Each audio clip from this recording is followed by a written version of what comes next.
सुप्रभात, वंदे मातरम बच्चों। आज हम विज्ञान विषय के अवतल दर्पण द्वारा बनने वाले प्रतिबिंब के बारे में चर्चा करेंगे और समझेंगे। देखो, इसमें क्या है, अवतल दर्पण द्वारा बनने वाले जो वास्तविक जो प्रतिबिंब हैं वो किस प्रकार से बनते हैं, किस प्रकार पर्दे पर प्राप्त किए जाते हैं। इसके लिए हमें क्या करना है, तीन प्रकार के हमें यहाँ पर स्थितियाँ बनानी होगी। कौन कौन सी? पहला यहाँ पर स्टैंड, दूसरा है स्टैंड पे हमें क्या लगाना होगा, अवतल दर्पण को लगाना होगा, और उसके मध्य में बीच में रखना है हमको बिंब के रूप में हमें क्या रखनी है, मोमबत्ती रखनी है, जलती हुई मोमबत्ती। और उसके दूसरी तरफ हमें क्या रखना है, पर्दा रखना है। और जो पर्दा होगा, ठीक है, जिस पे हम क्या करेंगे, इसकी प्रतिबिंब होगा, उसको हम पर्दे पर प्राप्त करेंगे। तो हम सबसे सर्वप्रथम क्या करेंगे, अवतल जो दर्पण है, उस अवतल दर्पण स्टैंड सहित या अवतल दर्पण लगा हुआ है, तो ये स्टैंड में लगा हुआ जो अवतल दर्पण है, इस अवतल दर्पण को हम और मोमबत्ती को इस प्रकार से आगे और पीछे इस प्रकार से व्यवस्थित करेंगे कि हमें जो ये पर्दा है, इस पर्दे पर जो प्रतिबिंब हो, हमको प्रतिबिंब प्राप्त हो जाए। पर्दे पर क्या प्राप्त हो जाए, हमें प्रतिबिंब प्राप्त हो जाए। तो पर्दे पर प्रतिबिंब प्राप्त करने के लिए हम क्या करेंगे, इसको इस प्रकार से आगे पीछे संयोजित करेंगे। जब इसकी मोमबत्ती और अवतल दर्पण की जो दूरी है वो कैसी हो, सामान्य हो, मध्यम दूरी हो, इनकी बीच की स्थिति हो, तो उस कंडीशन में यहाँ पर क्या होगा, जो सामान्य जो पर्दा होगा, उस पर्दे पर क्या बनेगा, प्रतिबिंब बनेगा। अब यहाँ पर किसी वस्तु का हमें क्या मिल गया, अवतल दर्पण के द्वारा प्रतिबिंब प्राप्त हुआ है। तो प्रतिबिंब हमको किस पे प्राप्त हुआ है, पर्दे पर।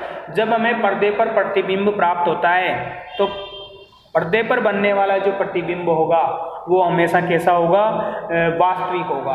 तो हम ये कह सकते हैं कि यहाँ पर जो अवतल दर्पण के द्वारा जो प्रतिबिंब हमें प्राप्त हुआ है, वह प्रतिबिंब कैसा है, यहाँ पर वास्तविक है। ठीक है, आगे देखिए, यहाँ पर इसमें जो वास्तविक तो बन रहा है, लेकिन जो मोमबत्ती की जो लो है, इस मोमबत्ती की लो कैसी है, यहाँ पर उल्टी मोमबत्ती की लो दिखाई दे रही है।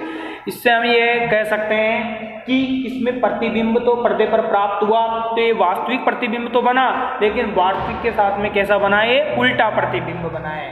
तो अवतल दर्पण द्वारा जो ये इस प्रकार जो प्रतिबिंब प्राप्त हुआ है हमको, किस पे, पर्दे पर, ये किस प्रकार का प्रतिबिंब बना है, वास्तविक और उल्टा प्रतिबिंब बना है। जब कौन सी स्थिति में, जब हम इसको अवतल दर्पण को इस मोमबत्ती से कैसी सामान्य दूरी पर रखते हैं, ठीक है।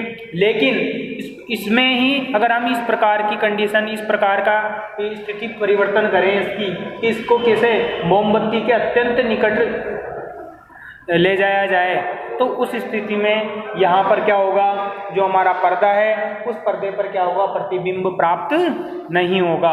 और पर्दे पर हमको क्या प्राप्त नहीं होगा, प्रतिबिंब प्राप्त नहीं होगा। जब हम क्या करेंगे, अवतल दर्पण को मोमबत्ती के अत्यंत निकट रखेंगे, उस स्थिति में हमें क्या प्राप्त नहीं होगा, यहाँ पर दर्पण वो प्रतिबिंब प्राप्त नहीं होगा। तो यहाँ पर जब हमें प्रतिबिंब प्राप्त नहीं हो रहा पर्दे पर, तो ये किस प्रकार का प्रतिबिंब हो गया, हमारा आभासी।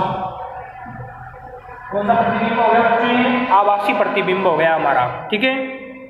अब ये आभासी प्रतिबिंब हो गया। दूसरी बात है, जो इसका जो प्रतिबिंब जो अवतल दर्पण के अंदर यहाँ पर बनेगा, ये अवतल दर्पण के अंदर प्रतिबिंब कैसा बनेगा, इसका सीधा बनेगा। साथ में कैसा बनेगा, यहाँ पर सीधा प्रतिबिंब बनेगा। जैसे मोमबत्ती की लो ऊपर है तो मोमबत्ती की लो ऊपर ही रहेगी, ठीक है ना। जैसे ये हमारा मार्कर है तो इसकी कैप ऊपर है तो इसमें ऊपर ही रहेगी। इस प्रकार से सीधा यहाँ पर प्रतिबिंब बनेगा। दूसरा, जो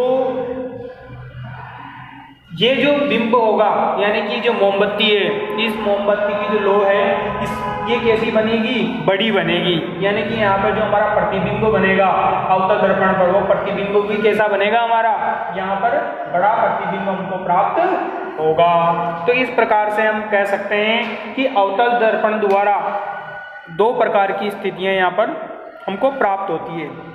पहली तो जब अवतल दर्पण और मोमबत्ती दोनों की कैसी है दूरी, सामान्य दूरी पर रखे हुए हैं, सामने पर्दा है, तो उस स्थिति में यहाँ पर क्या होगा, पर्दे पर हमको यहाँ पर प्रतिबिंब प्राप्त होगा।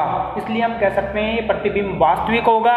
और दूसरा जो वो प्राप्त होता है प्रतिबिंब, तो वो कैसा प्राप्त होता है, में उल्टा प्राप्त होता है, तो इसलिए वो आभासी भी होता है, वो कैसा होता है, पर्दे पर प्राप्त होता है, तो वो वास्तविक भी होता है और उल्टा भी होता है।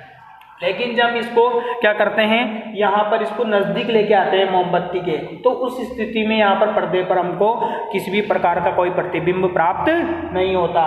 तब ये प्रतिबिंब कैसा कहलाएगा, आभासी प्रतिबिंब कहलाएगा। और इसमें सीधा वस्तु का सीधा और बड़ा प्रतिबिंब हमको प्राप्त होगा। तो मैं आशा करता हूँ बच्चों कि आपको अवतल दर्पण द्वारा बनने वाले जो प्रतिबिंब हैं वो अच्छे से समझ में आए होंगे। जय हिंद, जय भारत।